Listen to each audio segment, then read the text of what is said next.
Miến hiện đang đứng tại Open House của My New Listing. Cái nhà này rất là đẹp ở trong cái historic neighborhood. Khu này là trường học tốt. Nhà này xây rất là đẹp. Đang Open House cũng hơi rảnh chút xíu nên làm chút video cho quý vị coi. Có tiếng background phía sau ha. Đâu rồi? Hello. Đây là my partner. So he's also my assistant too. Đây nè, có another assistant. Hey, big assistant, small assistant. Can you say something? This is our new listing. It's here in Whittier. 5-bedroom, 3-bath in a historic area. Beautiful neighborhood, beautiful house. Made entirely with redwood. Speaker system all around. Tankless water heater and brand new air conditioning system. Who can ask more? It's turnkey. Oh, okay. Just translate what he said.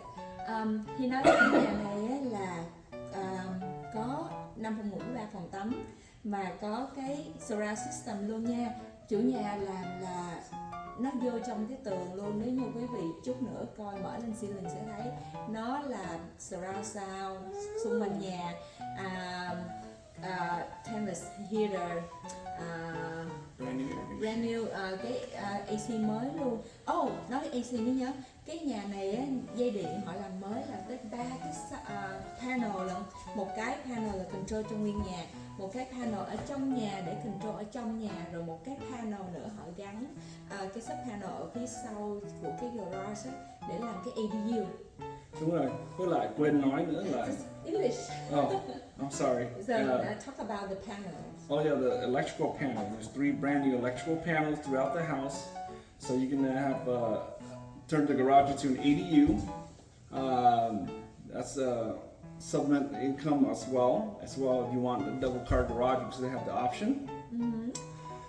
Also, I forgot to mention the brand new plumbing throughout the house. Brand new. So hệ thống đường ống là mới nha. Một cái hệ thống đường ống ở trên cái bathroom ở trên lầu là nó có their own sewer line, their own line. Yeah, and upstairs the bathroom have their own sewer line, so it's all brand new. This is a turnkey home, definitely. Sorry, the baby's running around. This is my assistant as well. He's learning. What else did we talk about this house? The school system. School system, award-winning school system. Trường học ở đây đó quý vị là được cái award-winning school, cái school district ở đây là rất là good. Những cái trường học cái rating là 8, 9, 10 không à. Rồi còn một cái điều nữa là nó là trong cái historic, nhưng mà nó không có bị regulation, nó không có bị restriction trong cái chuyện mà mình remodel, mình sơn, mình làm. Đấy.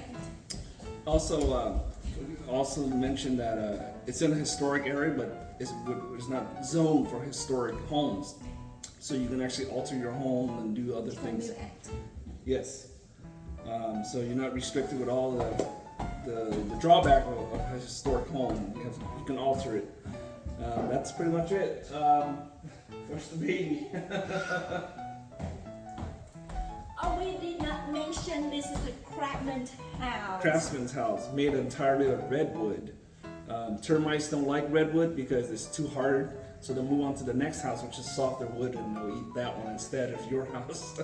Ok, chồng của Kim Yến mention đó là cái craftsman house, đó là cái nó làm cái gỗ là gỗ đỏ đó, cái gỗ rất là tốt, mà cái craftsman house là rất là hiếm ở trên thị trường, là tại vì nó là termite nó không có thích, tại vì ăn khó quá thì kiếm nhà khác nó ăn chứ không phải nhà này.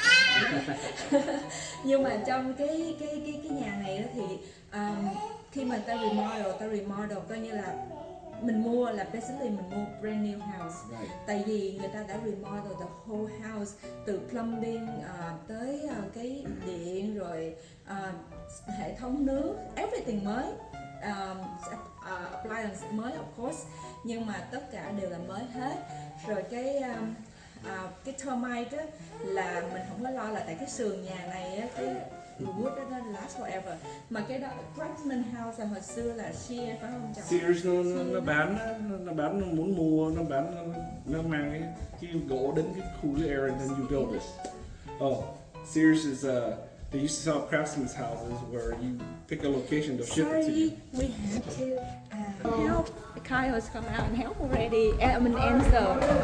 Hi. So the little one green one. Come on in, come on in. Thank you. This is stairs. Answer. Thank you so much. Make yourself, everything is brand new. Plumbing is new. You look up top, you see